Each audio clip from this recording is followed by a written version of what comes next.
Hey folks, and welcome back to another live stream here on Virtual Reality Pilot. It's been a little while, been quite busy with life and work, family and children, but it's time to get back into another live stream. We've got the 40th anniversary edition release of Microsoft Flight Simulator. I will be taking a look at that over the coming days and the coming weeks, but for today, we're taking a look at the beta release of the Service Pack 1 for the Cessna 310 from Blackbird Studios, formerly known as Milviz. This sort of came out of nowhere, came out of the blue, but it's fantastic to see. Brilliant update for an already fantastic and very popular aircraft amongst the community. Short flight for you this evening, starting down on the south coast of the UK, down in Southampton. A short flight up to the Midlands, up to Coventry Airport. Southampton Airport is a payware add-on airfield, and Coventry is a fantastically released freeware airport that's available on flightsim.to. How that isn't a payware airport is beyond me. It's absolutely fantastic, so we'll be taking a look at all of that. As always, tonight's live stream is white wine fueled, a nice Sauvignon Blanc with a name that my wife has just tried to teach me how to pronounce about 3 times and is completely unpronounceable by me. A nice Chilean wine from the very vintage year of 2022, but it's rather pleasant. No Virtual Reality Pilot live stream is complete without a nice bottle of wine. Well, without further ado, I think we're going to wade on in. Get the aircraft started up. It's cold and dark here on the stand at Southampton International, and we'll get our flight plan dialed in.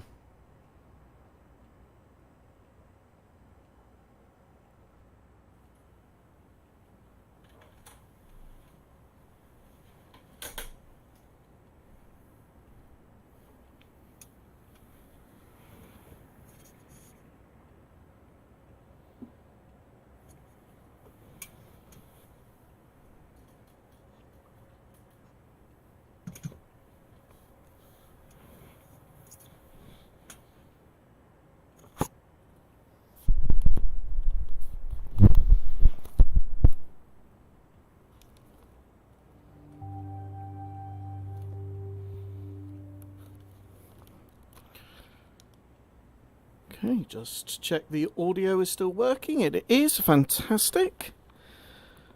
As I say, we're cold and dark here on the stand at Southampton. Just going to get ourselves pushed back before we start.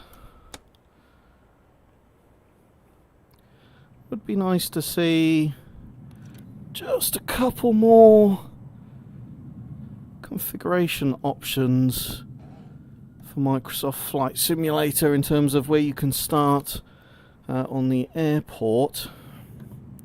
Would be particularly helpful for seaplanes and things of that nature. A rather large jet taxiing there. Let's get battery on, alternators on. He's parking up there. Okay, let's get our magnetos on. And let's get our beacon on.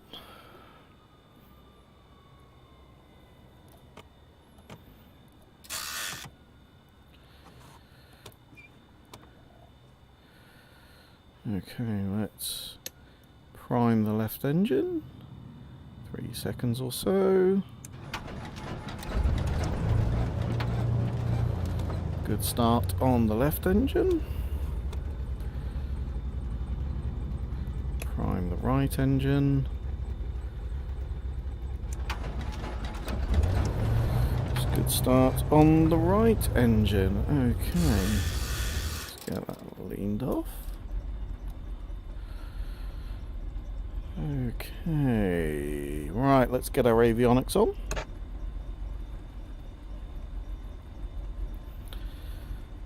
using the fantastic GTN 750 NXI avionics suite. It's not included with the aircraft, but it's great nonetheless. System test okay. One thing that I should point out with the 310 Service Pack 1 that's new is we've got an extra VOR dial here down in the left hand corner of the cockpit dash here, which is a nice addition. Let's get our flight plan dialed in. Right, so we're here at Southampton, EGHI, departing out via Norrie, then on to CPT, and then on to Hon, and then on to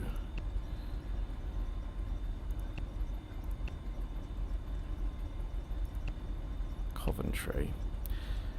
Didn't get a chance to upload the flight plan, as I say. Life has been a little insanely busy recently. Let's get that flight plan on the second avionics suite as well.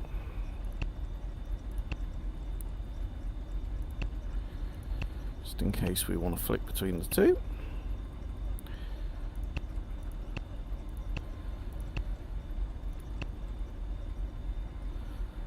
Just wanted to get up in the sim today, so I'm not overly worried about whether this is particularly IFR or VFR. It's a, let's call it a weird, interesting mix of the two. Okay, that's all looking clear. Let's get our taxi lights on.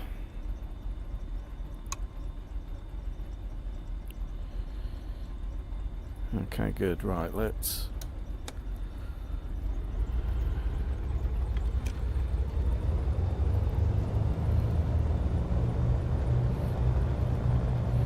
turn on a twopence this aircraft.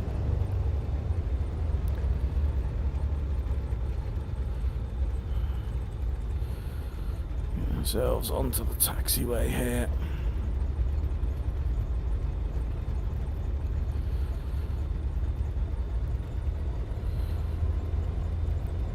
I have just realised I've got quite a lot of traffic switched on, and of course I'm not using the ATC, largely because it's painful.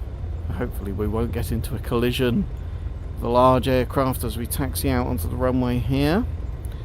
Runway 2 departure from Southampton this evening, heading north. What is a relatively straight route with a couple of turns in it. Virgin aircraft, some Ryanair aircraft here at Southampton International, which is surprisingly large actually as an airport.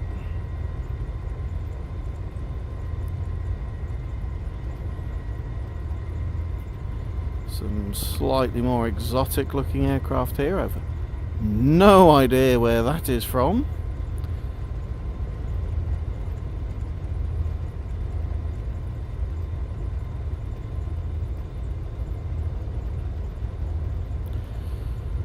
It's the first live stream I've done since I've installed the 4090. I have to say, for VR performance, that really is a very nice upgrade. Very, very, very happy with that. Preview our route there. Yeah, that looks right.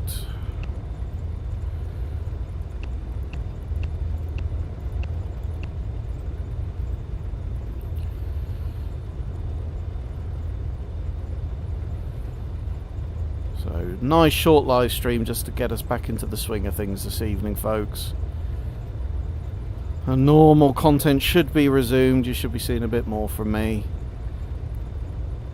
Got gliders to check out. Of course, we've got helicopters to check out. Some interesting sea vessels as well that I've been taking a look at. So, despite not really having been able to make much content, I have been keeping up to speed on what's been going on.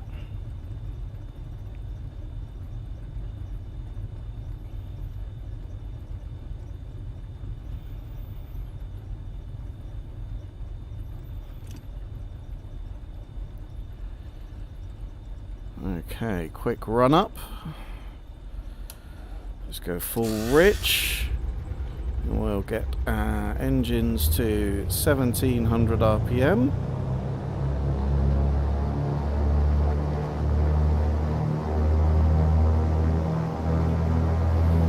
Okay, let's rotate through our magnetos. Looking for less than 150 RPM drop and less than 50 difference between them.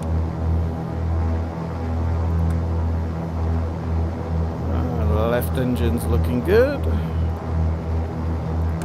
And the right engine. Always find that right engine doesn't drop as much as the left. It does drop, but not a lot. Let's exercise the prop. Shouldn't drop below 1200, and it doesn't. Full RPM, and idle on the throttle, and the engine shouldn't cut.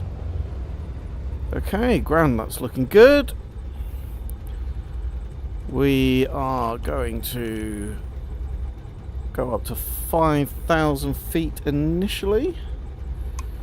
I need to get much higher than that. Get our landing lights down. I don't know if you can hear, but they actually extend on this aircraft. Now, one of the things you have to be cognizant of is before you retract them back in, you need to let them cool down and switch off. Right, that's looking clear left and right. And taxi on to runway 2 here at Southampton.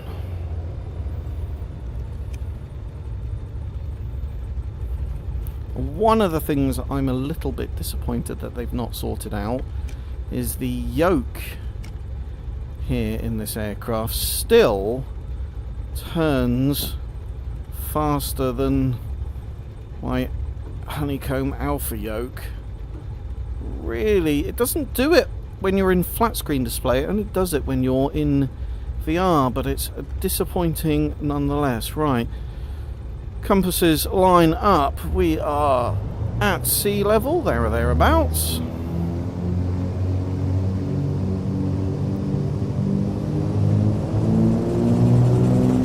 Takeoff power is set. T's and P's are in the green. Airspeed is well alive, and we're already at rotation speed. She is a beast, this aircraft.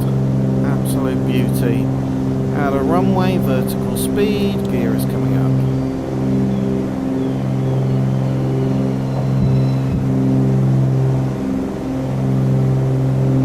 And 300 feet, coming back to 25 inches manifold pressure, 2500 RPM.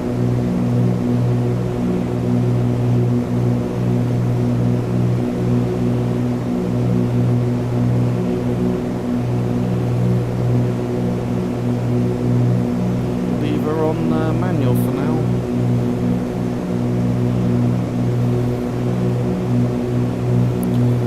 Always forget to put fuel pumps on. That is a naughty no-no.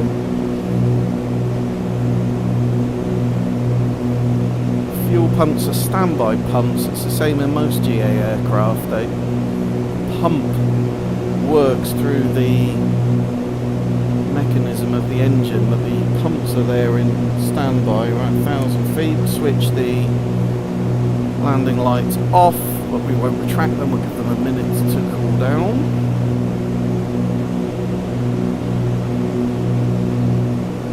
So going up to 5,000 feet initially, then we will be going to 6,000. So this is the semicircular roll. Imagine we're flying IFR today, so any heading from 0 to 179 degrees is an odd altitude. Any heading from 180 to 359 degrees is an even altitude. If you're flying VFR, it's the same, but plus 500 feet for both.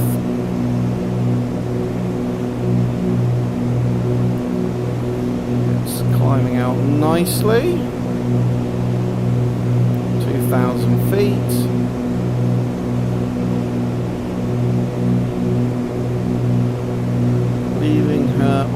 manual, start leaning the engines off just a little bit. We've got a couple of small numbers that I'm certain you won't be able to make out above these gauges with all the bars on them, these orange bars. There's a number above each of them that is describing the horsepower that each engine is putting out. Whilst you're in the climb, you just lean that off until the horsepower peaks, and then you stop.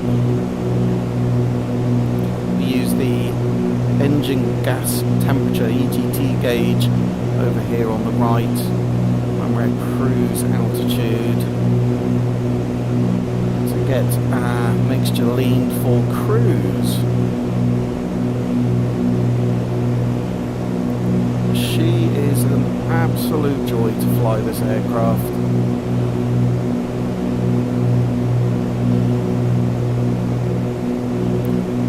I did message them today just with the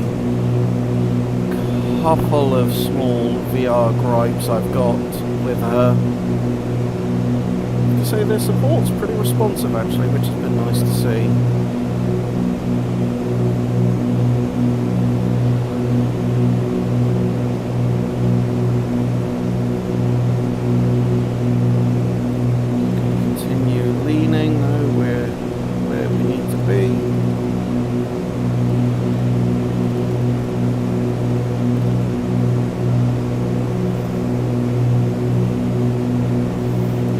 I always get slightly less brake horsepower on the left engine, and I get a bigger RPM drop on that left engine when I do my run up as well. Of course, this aircraft has persistence, so there's an inspection I think required at some point, see exactly what's going on there.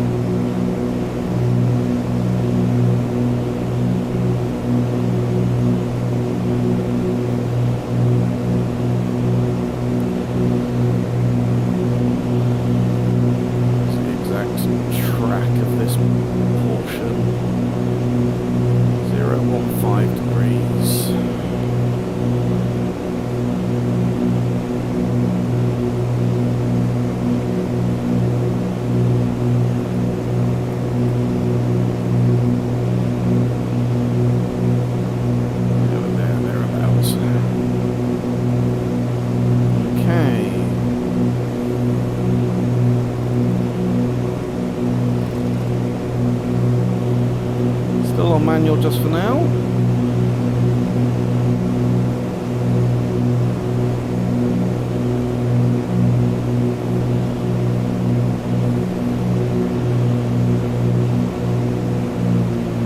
Going back 23 inches and 2300 RPM.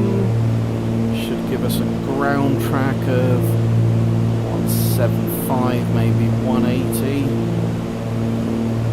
Trimmed off.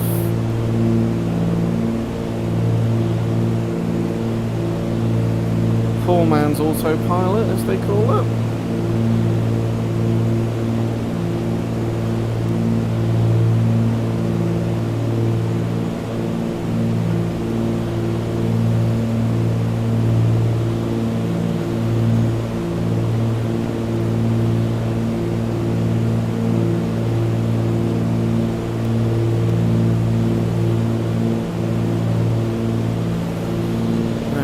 And then we want to lean off until the EGT gauges peak,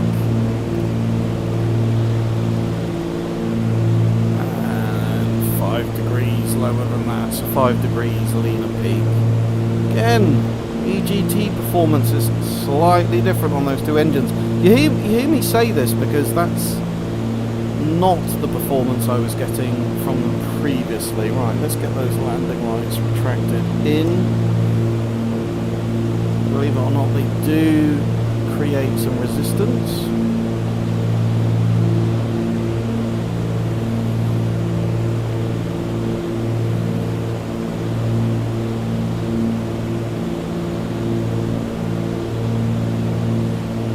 And I think we'll bring that autopilot on.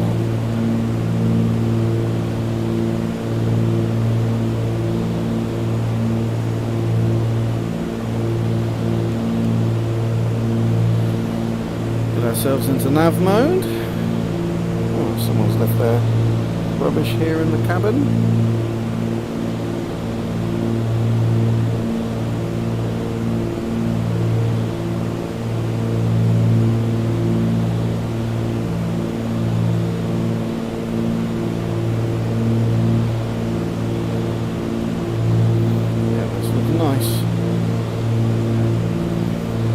Okay, fuel pumps are off, landing lights are off, taxi lights are off.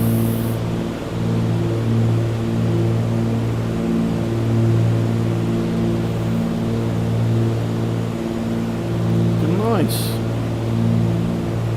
One of the features that I was playing around with earlier that is quite nice, if you look here on the wings, there's a black strip on the front. Now essentially what this is essentially can fill with air and it pushes that black strip out. It's part of the anti-icing capability on the aircraft, so if you get ice on the preceding wing, on the preceding edge of your wing, that interferes with the airflow over it, and then that can prevent the wing providing adequate lift. So if you're in icing conditions, these boots, as they're known, they inflate and essentially shatter the ice, and they're very nicely animated actually. So if this de-ice on the surface here, if I activate this, hopefully you can see this, but they actually expand out. It's actually fully animated and retracts back in. That's very nice, and I can do the same here over on the right hand side.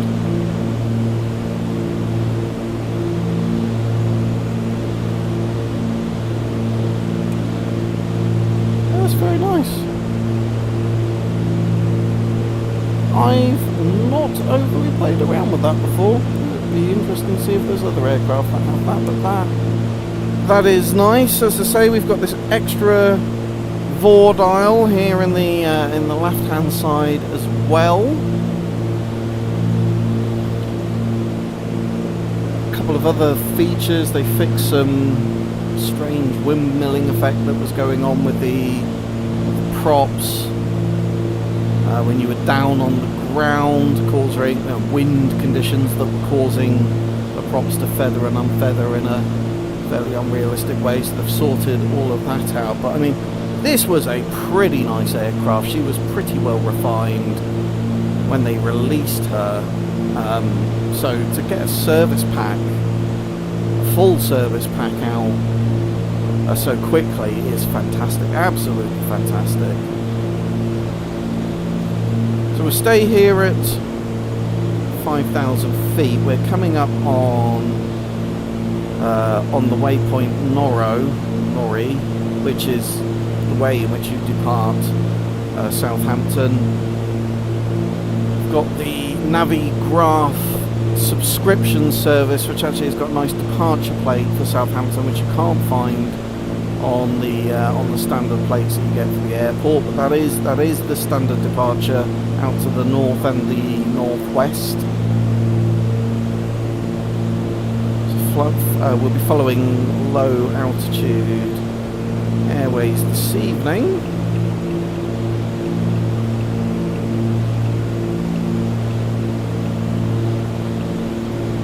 Let's get rid of a little bit of that detail, I think. We started down in Southampton, down on the south coast there, and no, that is reasonable distance up the country, about 30 minutes of flight time today, something like that.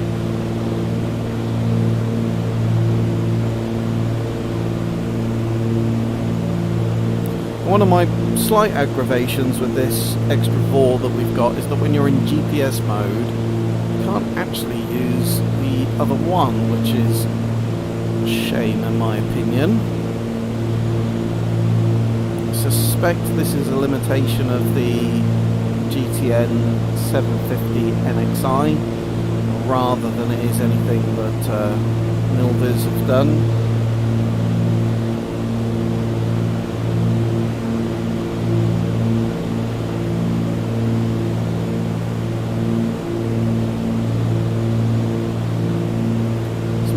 Easter eggs to be found on this aircraft as well. There's some stickers hidden around. I'll show you one, but I won't show you all because that seems like a shame to.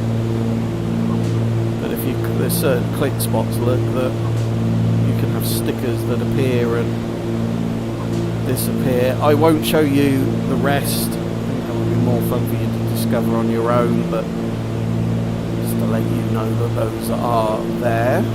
Right, we're going to climb up to 6,000 feet now because we are between 180 and 165. Little figure of 8 twist that we're doing here before we start our leg up to the north, up to Coventry. Jump out of VR shortly, have a quick chat with you lovely folks. We'll have a quick talk through what's come out on the Service Pack 1. If you own the 310, unfortunately if you have bought it from anywhere other than direct from Blackbird Studios, you're going to have to wait a bit. It's a beta at the moment that is only for the customers that purchased it, as I say, direct from Blackbird, formerly known as Milviz. So if you bought it from the marketplace, as an example, you can't download the service pack just yet. Or yet another reason to get these aircraft direct from the companies that make them, aside from the fact that it means they get a few more quid in their pocket, which is a nice thing to do.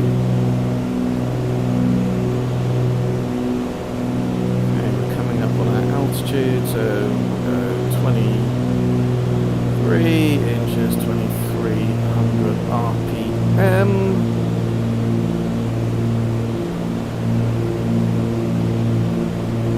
About 50 nautical miles we've got to go on that route.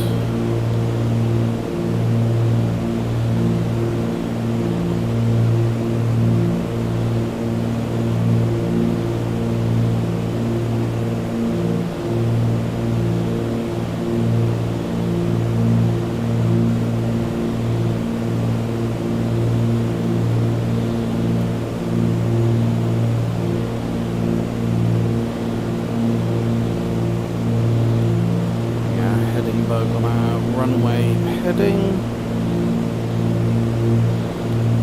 There's no overhead joins at Coventry. It's a join via a visual reference point, really, and the reason for that is, I'll show you, she is tucked right underneath the Birmingham controlled airspace. I have a bit of detail back in here. See here, there's Coventry, there's Birmingham, and Coventry is sat right under the control zone of Birmingham, so that starts at 2,500 feet. I think it's 2,500 feet, so that prohibits any overhead joins from taking place at Coventry, so always to know your local airfield information.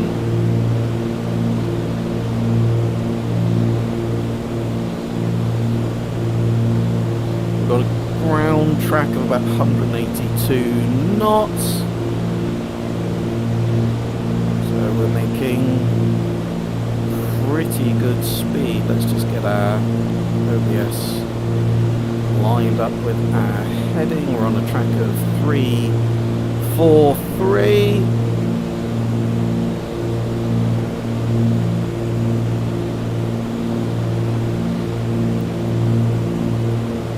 Grand.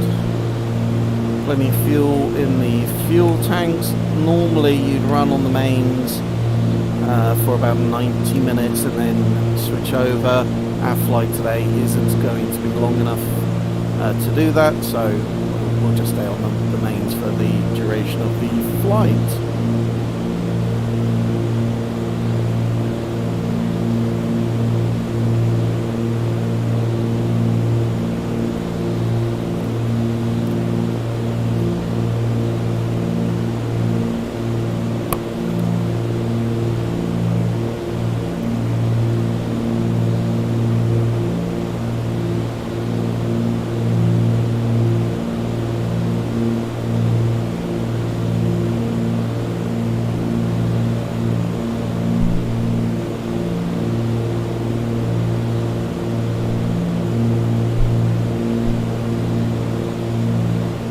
Hey Ronan, no, the 310 update, I'm afraid, is not out in the marketplace just yet. It's only for customers who've purchased the 310 direct. It's only available on their forums.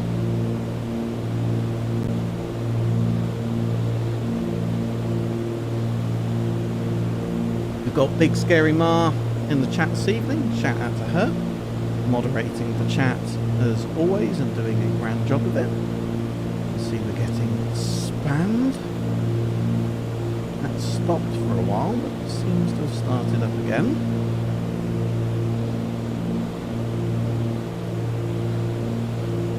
Okay, let's have a little chat through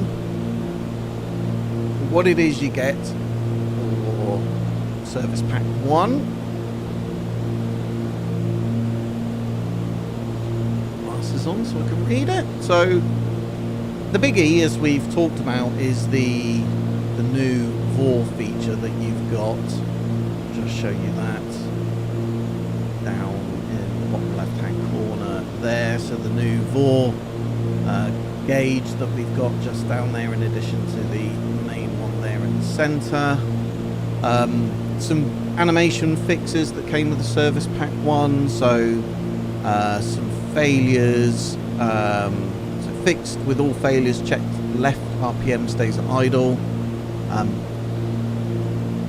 I've definitely proven that they've not fixed that completely today. I'm not going to do that now because I think it's going to cause me problems in the flight, but I've taken a note of some of this stuff and we'll email them through. They've fixed some trim, hat, adjusted trim via button or hat switch resolution too high. Not all of these descriptions make a whole heap of sense. No animation on knobs, that's been fixed. ADF heading knob animation jumps around has been fixed as well. Storm window animation locked when double clicked rapidly, and the biggie being props on ground, windmilling, feathering, unfeathering in certain wind conditions. A whole heap of fixes on avionics, including GTN instrument test does not change HSI, they fixed that. Altimeter knob, moved the MB but not the HGs. EME failure, trip code not resetting, I'm not going to go through all of these. I'll drop a link. Oh, well, I won't drop a link to this down in the description because you've got to own the aircraft. So I will drop the link, but you need a user log on, etc. to go through it. But yeah, a great long list of fixes. That's great to see.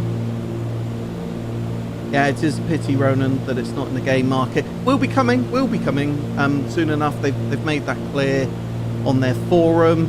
I think I'm in there very early. Actually, I've not seen anybody else particularly talk about this yet. No, I think that's Enon. I didn't get a notification either. I found it through an alternate source. But if you did purchase it direct from the Blackbird site, go onto their support forums. If you're not a member of the support forums, email them. Just include a copy of your proof of purchase.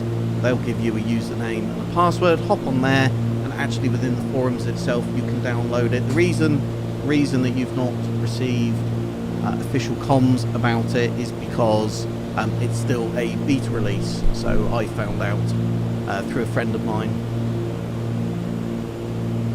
Can I do a quick tutorial on how to use the autopilot? Which 750 have you got? Is it the GMS 50 or is it the NXI version that you got?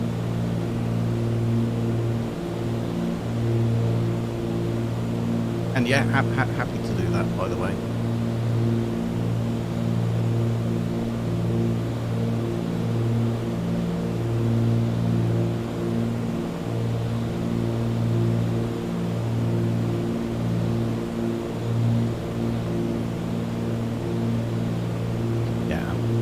There's definitely plenty of new things to play with. That's a good shout, actually.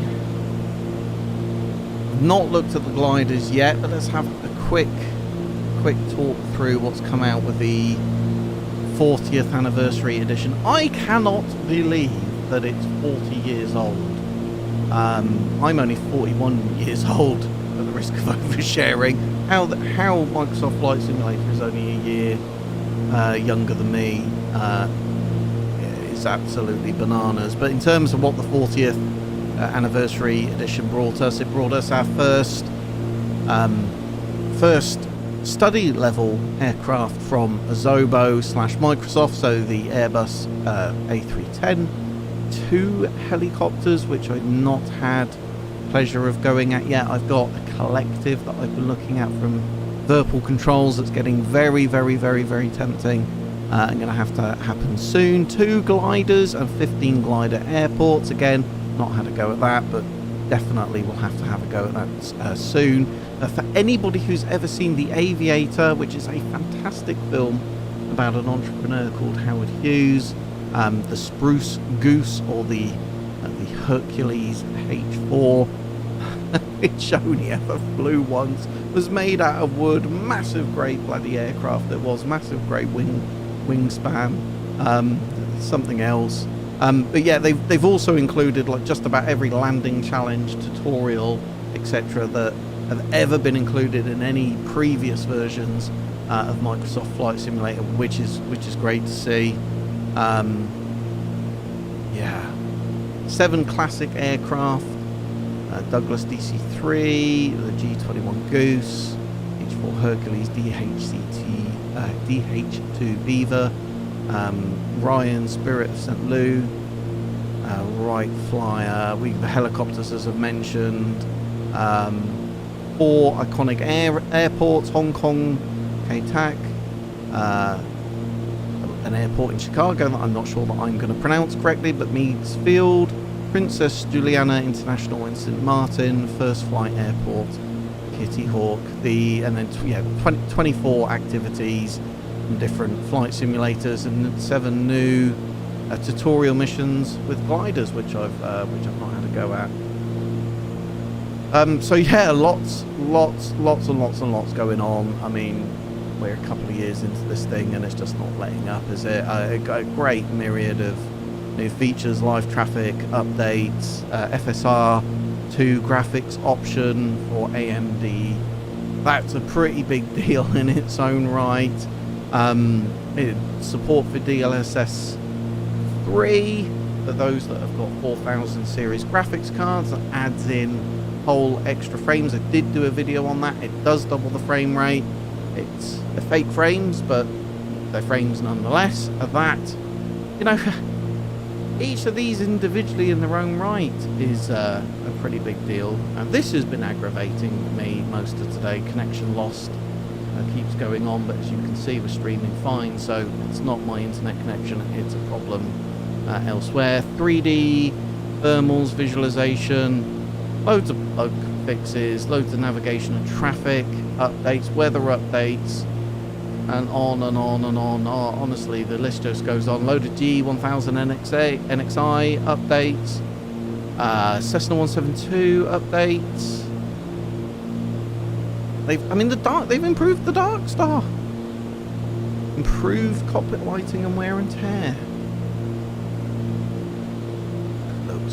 Looks great. Whole load of peripheral support that's been added in. There's some new stuff from Turtle Beach, isn't there, that's come out recently, so that's good to see.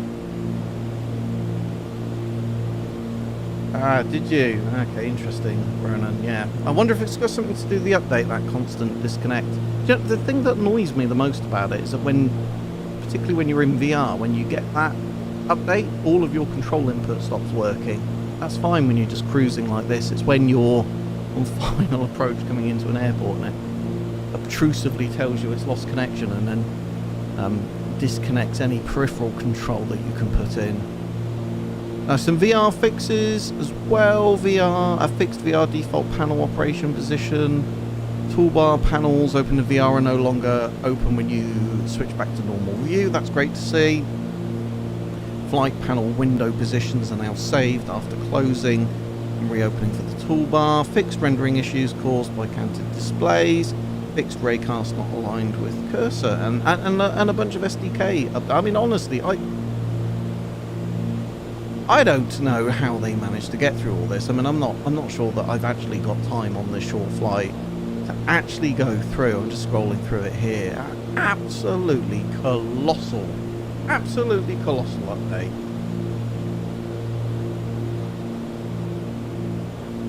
Working times from 5:30 to 4:30 came out free in the marketplace. Interesting. But for those that are interested in the 750 NXI, this is not the PMS 50 version. This is a payware version. I forget the name of the company that it's from, albeit the PMS 50 version will be extraordinarily similar. I mean, from a sort of simple standpoint, you can zoom in and out of your map display here. This CDI button here switches from, if I just give the Heckenberg a second, I put that onto mode. If I switch that CDI, that will go back to what they call VLOC, and that means that we're using VORs, etc. here. It's got some very cool features for nav standby. You can actually do searches, you can bring up nearest, you can bring up stuff on the flight plan. So as an example, we can bring up the on VOR, we can make that active. You can see there when we turn CDI needle away, that's working there. So if I go back to nav mode like that on the VOR, then it's going to track against that VOR. If I switch CDI again, it's going to go back to GPS and correct itself. Go back to nav mode, and then it's sorting itself to the left as well. Got a menu button here where you've got a direct to button there. Don't want to use that particularly, but you've got your map. I mean, really the two main ones you're going to use are map and flight plan. Flight plan here, add in waypoint. It's all touch screen, which is particularly nice when you're flying in VR. I find it pretty intuitive. I've got to say that I find it a lot easier to use. It's not got as big a screen as the G1000, but it's much more intuitive to use. Now, folks, I've talked for too long because we're coming up very close to Coventry. I'm probably going to have to fly some circuits. I'm going to have to hop back into VR because it's not a long flight. I'm far too high at 6,000 feet. I need to lose some altitude. So, yeah, I will come back after the flight, though, and have a quick check-in with the chat. So hang about, folks. But, yeah, landing very soon at EGBE Coventry Airport.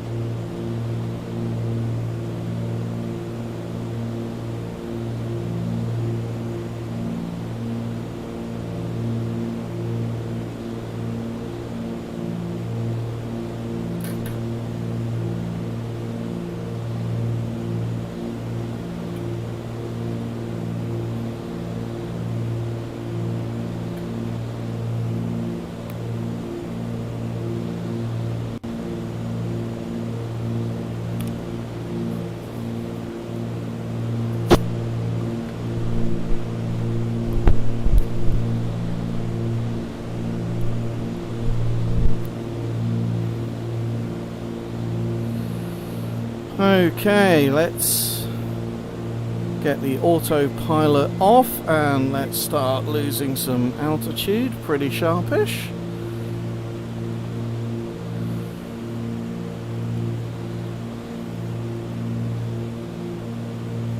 I think what we'll do, just fly some circuits whilst we lose that altitude.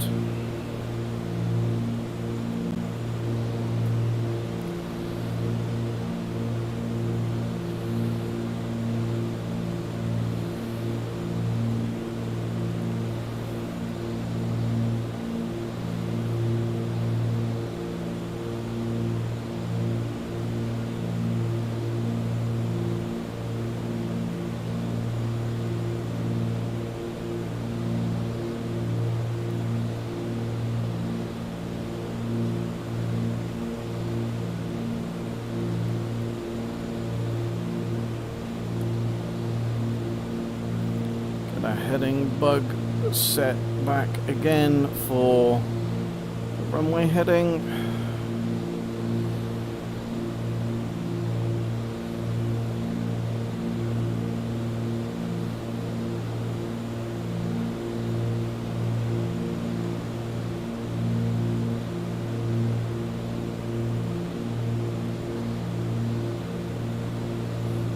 That's 2,000 feet.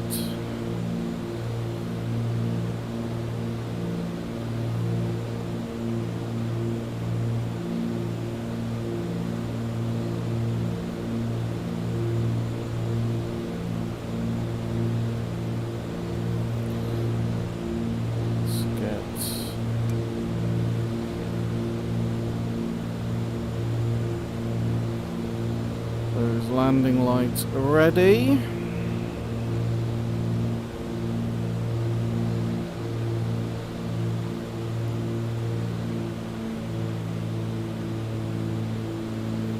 I can see the airfield just in front of me.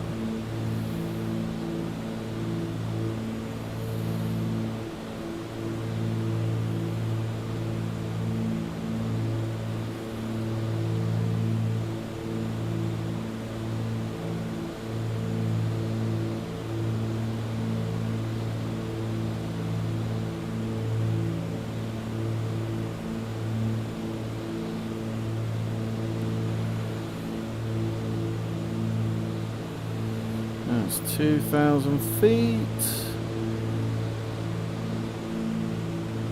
There's the airfield just there.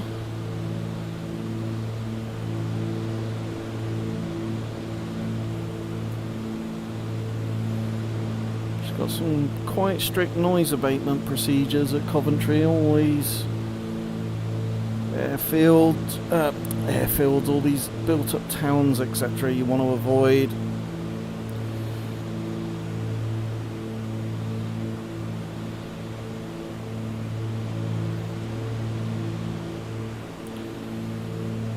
Looking good.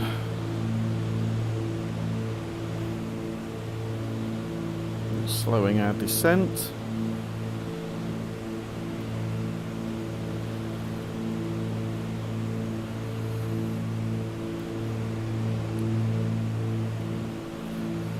Leveling off here a little bit lower than we should be. 300 feet elevation, Coventry.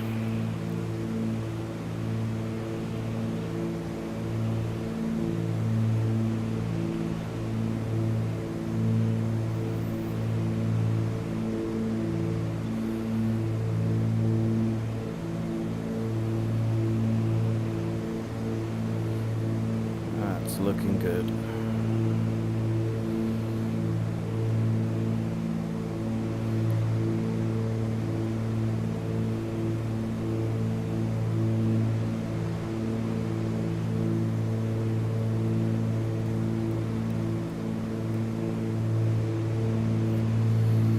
Okay, we're abeam with the runway, so gear is coming down. First of notch of flaps going in. It's good to do both of those things together if you can. And the 310, she has a tendency to pitch up quite sharply. Dropping the landing gear at the same time just compensates a little bit for that. Go full rich, that's why we're not getting the power that I'd expect. Right, let's get those landing lights on.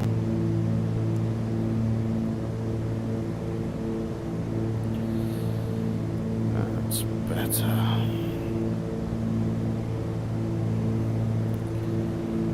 We are full rich, turning on to base.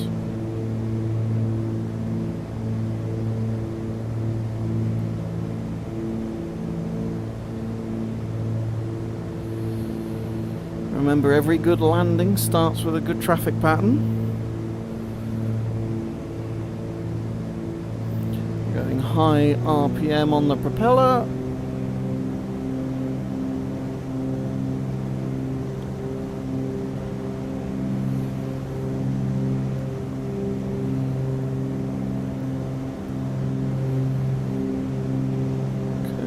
start our turn onto final. Bob on where we should be on the glide slope. A little bit on the low side, but not a lot. Putting some power in, we're a bit 500. slow.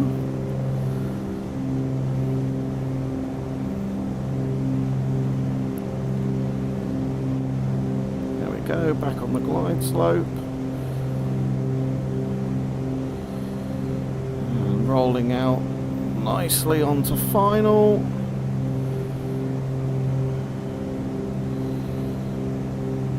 Big airfield here at Coventry. Right, final notch of flaps is going in. Remember the 310. Some people refer to her as like having carrier type landings. You want to be blue line, single engine climb speed.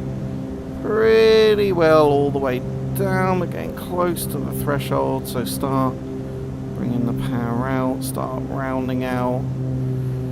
Aiming for those 1,000 feet markers. A little bit early, but not a bad landing. Bringing those flaps out. Right, thank you, FS Realistic. Always nice to have the vote of approval. As I say, here at Coventry, freeware airport that is available from FlightSim.to.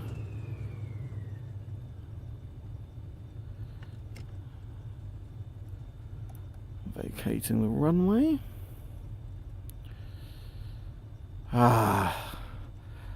Absolutely no way on this earth that AirAsia is flying in and out of Coventry Airport, even back in her heyday when she had I don't think she had aircraft that quite as big as that flying in and out of here, but thank you Microsoft Flight Simulator for spawning that in.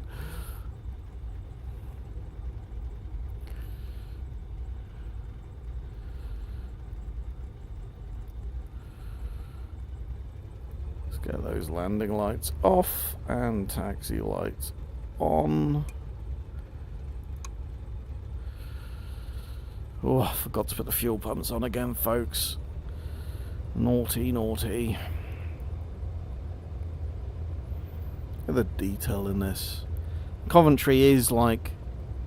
she's like the aircraft graveyard. She's got all these very, very, very cool but pretty decrepit aircraft sort of dotted all over the place.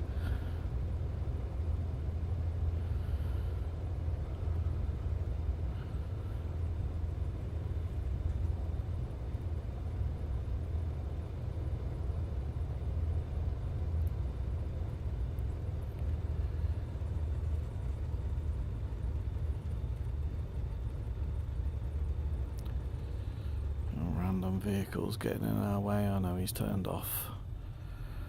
I really do need to work on the LOD blending in this. Still quite a lot of pop in and LOD. I mean, there's no LOD blending at all so far as I can tell. It just pops in and out. Anyway, me muttering away and complaining.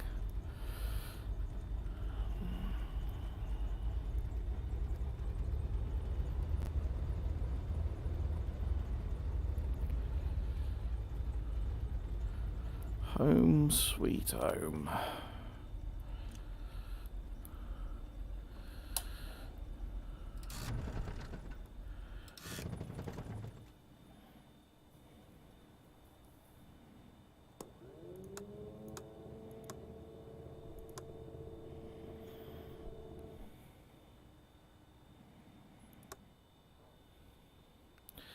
Avionics off, magnetos off. Pop the window and pop the door. Welcome to Coventry, folks.